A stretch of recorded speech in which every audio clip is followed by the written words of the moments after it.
بسم الله الرحمن الرحيم. ازيكم يا جماعه؟ عاملين ايه؟ بصوا احنا هنعمل ايه. انا بقمع باميه اهو.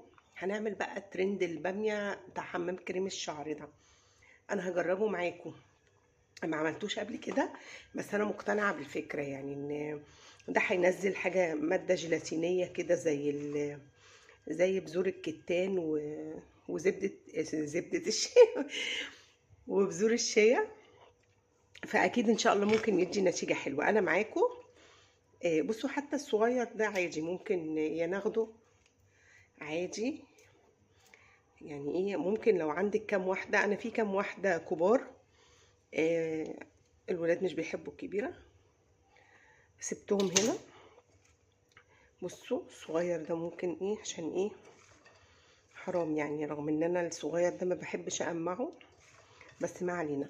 هناخد بقى مية مغلية ونحطه على النار، مش كتير يعني، هما دول بس كده. هحطه على النار يغلي. تمام، ممكن ازود له ميه كمان، وبعد ما يغلي انا هوريكم هعمل فيه ايه. بصوا يا جماعه، هو بيغلي على النار اهو. شايفين الميه بقت عامله ازاي؟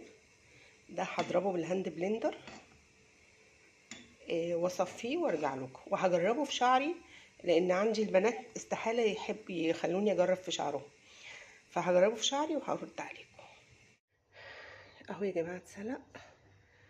مش مهم الريمه دي طبعا، دي حاجه هنعمل بيها شعرنا مش للاكل يعني.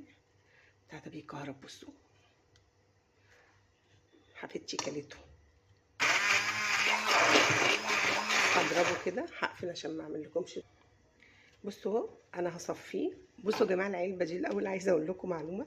العلبه دي انا لسه جايباها جديده، حطيتها في غساله الاطباق طلعت كده. يعني عشان تبقوا تاخدوا بالكم، تبصوا الاول. الحاجات دي بتتحط في ميكرويف، في غساله اطباق. هي لسه كانت اول استعمال، حطيتها في غساله الاطباق. انا كده هحط فيها ماشي. هي يا صابت يا خابت بقى، يا نفع يا طلع ايه، اي كلام والترندات وخلاص. تمام، ويبقى ايه، عملنا مواعين على الفاضي.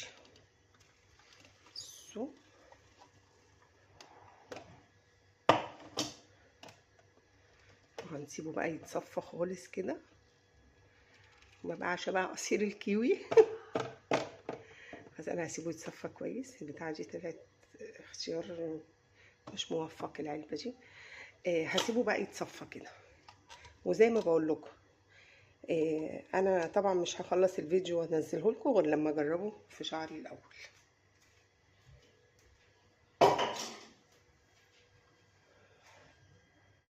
بصوا يا جماعه، الباميه عملتها في شعري، لا بجد يعني الله يسامحهم اللي بيقعدوا يفتكسوا عشان الترند.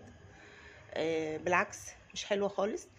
انا شعري ناشف، لاني بصبغ الوان فاتحه وكده، بحكم اني بصبغ الوان فاتحه فشعري ناشف. لا، ما عملتش حاجه، ما طرتش شعري، بالعكس ناشف زي ما هو. آه يعني انا بطلع بالبلسم بيبقى احسن من كده بكتير. عملت لي مواعين، وقعدت اطحن واحط في شعري وبتسيب بواقي في الشعر.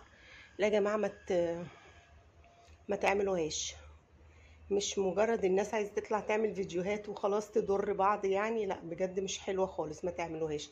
انا قلت ايه، بلاش انزل لكم الفيديو غير لما اجرب في نفسي الاول، وجربت في نفسي لا مش حلوه خالص.